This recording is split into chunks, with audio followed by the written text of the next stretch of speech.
In remote areas, gadgets such as laptops, fancy phones and tablets are very rare to find. Children from these communities often have to walk long miles to school.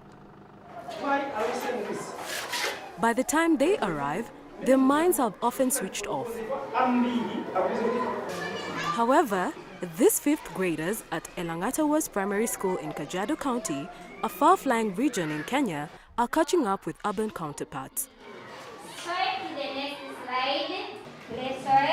They're enjoying a science lesson using tablets to reignite their minds after a long walk. Now, since we have looked at In class today is teacher Elizabeth Pertet.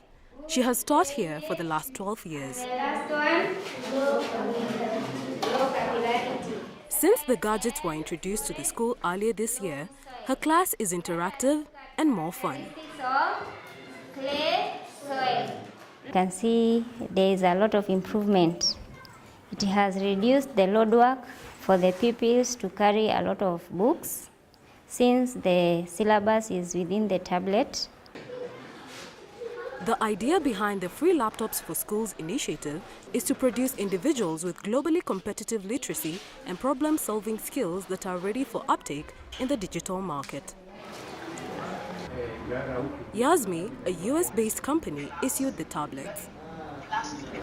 The organization provides low-cost satellite connectivity, mostly targeting areas of development like education, health, and agriculture. Kenya's Technology Partners Limited represents Yasmi together with the government of Kenya. At the moment, we are doing tests in 2 schools in the country, and we chose the schools in disadvantaged areas, and also we chose a school in advantaged area, Nairobi, where we have the 3G, and we chose a school in the rural area in Kajiado. So we are showing that these 2 schools can work. The estimated cost of the tablets varies per class or school and depends on the number of students. The first phase of the Free Laptops for Schools program is targeting about 1.2 million learners by mid next year. Satellite provides uniform connectivity. It levels what we would call the educational platform, the educational infrastructure. We have a footprint that covers the entire continent, regardless of where you are. Africa's e-learning market has doubled from 2011 to 2016, reaching $513 million according to a report by market researchers Ambient Insights. South Africa is Africa's largest, along with Angola, Nigeria, and Tunisia. Meanwhile, Senegal, Kenya, Zambia, and Zimbabwe are posting 25% annual e-learning market growth. In Kenya, for instance, the government has set December 2016 as the period in which all the 23,951 public schools will receive tablets for the rollout of the project. Lack of electricity and affordable technologies to manage the learning process are some of the challenges that have plagued ICT for schools. For the Ministry of Education, we have prepared the schools' infrastructure in a way that they have safe storage facilities for safekeeping of the digital devices. We have also, through the Ministry of Energy and the Rural Electrification Authority, connected about 23,000 public primary schools to electricity. And where the national grid cannot reach, others have been connected through solar power. Over the next few days, we'll have the opportunity not only to celebrate such great leaps in education. As a way to further solve the issue, a conference focused on showcasing innovation and contemporary e-learning practices was conducted 2 weeks ago in Kenya. Now in its 4th year, the forum dubbed E-Learning Innovations Conference and Expo, ELICE, was initiated in 2013.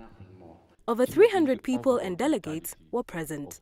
Yes, we're not saying bye-bye to face-to-face. What we're actually saying is how can we do face-to-face better by bringing in technology and bringing the best of both worlds for the advantage of the learner. So the training providers will build it, This year's conference stakeholders and the main event partner, the Kenya Institute of Curriculum Development, KICD, announced plans to launch the Kenya Education Cloud in January 2017. This is where digital content can be accessed. Developers hope the digital curriculum will make learning more fun. We ensured that there is content, because devices without content, there's no learning.